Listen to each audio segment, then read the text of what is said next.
भगवान शिव के द्वादश ज्योतिर्लिंगों में से एक है उज्जैन में महाकालेश्वर। मंगलवार को यहाँ पर शिवराज सिंह चौहान के कैबिनेट की बैठक हुई। कई वजहों से ये बैठक सुर्खियों में है। सबसे पहले तो ये तस्वीर जो आज अखबारों की सुर्खियाँ हैं, यहाँ पर आप बीच में देख सकते हैं कि भगवान महाकाल की एक तस्वीर एक टेबल पर रखी हुई है। एक दिशा में मुख्यमंत्री और कैबिनेट के कुछ और मंत्री और दूसरी दिशा में कैबिनेट के बाकी मंत्री बैठे हुए हैं। सरकार का कहना है कि उज्जैन में जो मुख्यमंत्री जी ने कहा वो मैं उनके बयान को पढ़कर सुना देता हूँ। उनका कहना था कि यहाँ पर जो महाकाल महाराज हैं वही सरकार हैं, वही यहाँ के राजा हैं और इसलिए महाकाल महाराज की धरती पर हम सभी सेवक बैठक कर रहे हैं। ये ऐतिहासिक पल है हम सभी के लिए। हमने कल्पना की थी कि महाकाल महाराज के परिसर का विस्तार किया जाएगा और 2018 में चुनाव पूर्व ही पहली डीपीआर हुई और प्रथम चरण के टेंडर बुलाए गए।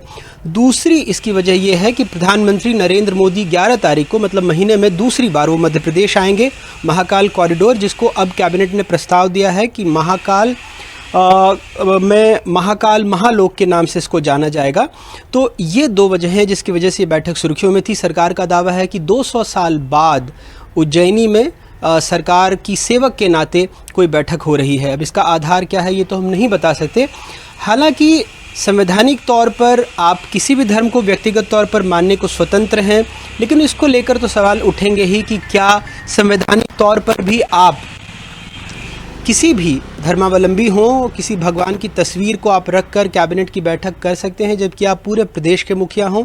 बहरहाल ये सवाल शायद विपक्ष को पूछना चाहिए था, लेकिन विपक्ष का सवाल ये है कि शिवराज सिंह चौहान भगवान महाकाल के सामने बैठकर झूठ कैसे बोल सकते हैं। झूठ यूँ कि उनका कहना है कि इस कॉरिडोर के प्रस्ताव को कांग्रेस के शासनकाल में मंजूरी मिली थी। बहरहाल ये तारीखें सरकार और विपक्ष जाने। इन तमाम बातों के बीच सरकार ये भी कह रही है कि क्षिप्रा नदी को एक तरह से साबरमती रिवर फ्रंट की तर्ज पर विकसित किया जाएगा। आप जानते हैं कि जब भी चुनाव गुजरात में आते हैं तो साबरमती में रिवर फ्रंट पर कुछ ना कुछ नया होता रहता है और उसी तर्ज पर मध्य प्रदेश में भी अब कुछ दिनों बाद चुनाव हैं तो ऐसा कहा जा रहा है कि शिप्रा में भी रिवर फ्रंट को विकसित किया जाएगा। वैसे शिप्रा की क्या हालत है ये हम किसी से भी छिपी नहीं है। उज्जैन को और एक सौगात मिलने वाली है कि एयरपोर्ट का भी वहाँ पर विस्तार किया जाएगा ताकि वहाँ पर देश विदेश से पर्यटक आ सकें। लेकिन जो सबसे बड़ी बात कि कैबिनेट में महाकाल ही सरकार है, ऐसा मध्य प्रदेश के मुखिया ने कहा और उनकी तस्वीर को बीच में रखकर दोनों ओर, एक तरफ मुख्यमंत्री और बाकी के मंत्री दोनों ओर बैठे और कैबिनेट की मध्य प्रदेश में बैठक हुई। 11 तारीख को जब प्रधानमंत्री आएंगे तो महाकाल कॉरिडोर यानी महाकाल महालोक का वो अपने श्रद्धालुओं को सौंप देंगे। भोपाल से कैमरा पर्सन रिजवान खान के साथ अनुराग द्वारी, NDTV इंडिया।